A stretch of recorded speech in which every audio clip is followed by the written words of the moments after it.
এই জল আমাদের খেতে যায়, প্রত্যেকটা সরু সরু ড্রেন করা আছে, সেই ড্রেনের মাধ্যমে জলগুলো খেতে যায়, সেই ক্ষেতের থেকে সার হয়, আমরা সার দিই এক্সট্রা আরও, তো ফসল মোটামুটি হয়, আপনারা দেখতেই পাচ্ছেন।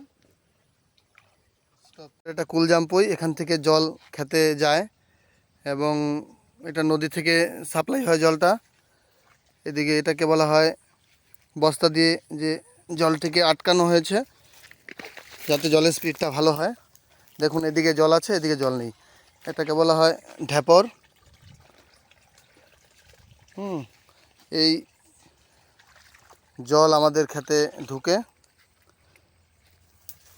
সবসময় জল থাকে মোটামুটি বললেই চলে। এই ছোট্ট ক্যানেলের মাধ্যমে, একটু সরো, ছোট্ট ক্যানেলের মাধ্যমে প্রত্যেকটা খেতে খেতে জল যায়। ভিডিওটা কেমন হয়েছে বন্ধু বলবেন।